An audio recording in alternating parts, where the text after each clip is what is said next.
Negara dengan iklim tropis seperti Indonesia ini sangat cocok untuk budidaya jamur tiram.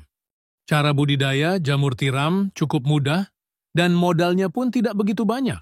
Bagian yang paling sulit saat ini untuk budidaya jamur tiram adalah membuat baglok, yakni media tanam yang sudah berisi bibit jamur. Namun gak perlu khawatir jika Anda baru pertama kali terjun di dunia jamur tiram, sementara untuk urusan baglok yang sudah siap tumbuh, bisa pergi ke orang lain terlebih dulu.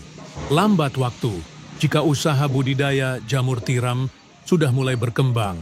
Cobalah untuk membuat baglok sendiri. Nah, langsung saja inilah beberapa persiapan dan cara budidaya jamur tiram versi Jamur Ganteng Official. Yang pertama, menyiapkan kumbung. Kumbung ialah semacam rumah untuk jamur, yakni tempat untuk manaruk dan merawat baglok hingga tumbuh jamur siap panen. Di dalam kumbung tersebut terdapat rak yang bertingkat, biasanya terbuat dari kayu atau bambu, dindingnya bisa menggunakan papan atau paranet.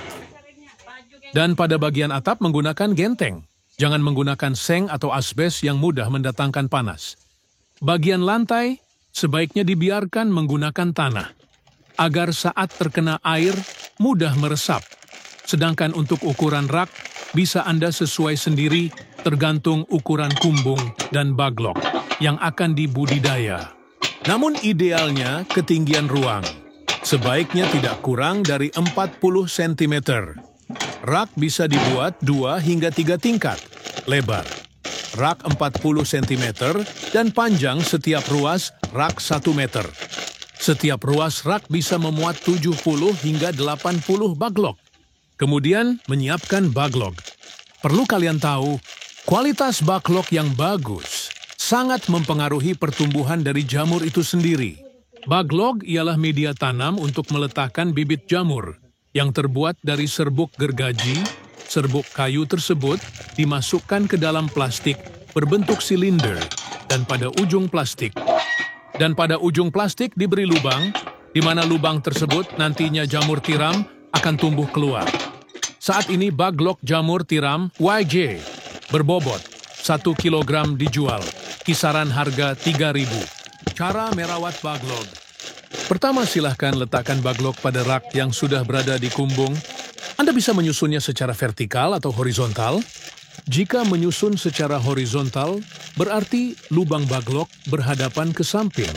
Sedangkan jika secara vertikal, maka lubang baglok menghadap ke atas. Namun biasanya, untuk para pemula lebih milih untuk menyusun baglok secara horizontal. Hal ini dilakukan agar tidak ada air yang masuk secara berlebihan saat nyiram baglok dan proses panen pun bisa lebih mudah. Kapan penyiraman dilakukan? Penyiraman penyemprotan dilakukan setelah panen pertama jamur tiram. Baru dilakukan. Penyiraman biasanya dilakukan sebanyak 3 kali dalam sehari. Lakukan penyiraman dengan sprayer atau sistem kabut frekuensi. Penyiraman 2-3 kali dalam sehari tergantung suhu dan kelembaban kumbung. Proses panen. Inilah proses YG terakhir, yakni panen budidaya jamur tiram. Bila baglok yang digunakan permukaannya telah tertutup sempurna dengan miselium, biasanya dalam waktu 1 hingga 2 minggu sejak pembukaan tutup baglok. Baglok yang memiliki bobot sekitar 1 kg akan menghasilkan jamur sebanyak 0,7 kg. Jamur akan tumbuh dan sudah bisa dipanen jika dirawat dengan baik dan benar. Baglok jamur bisa dipanen hingga 4-5 kali panen. Setelah itu, baglok dibuang atau bisa digunakan bahan ompos.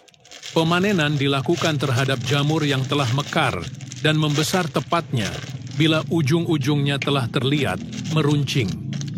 Bila masa panen lewat setengah hari saja, maka warnanya menjadi agak kuning kecoklatan.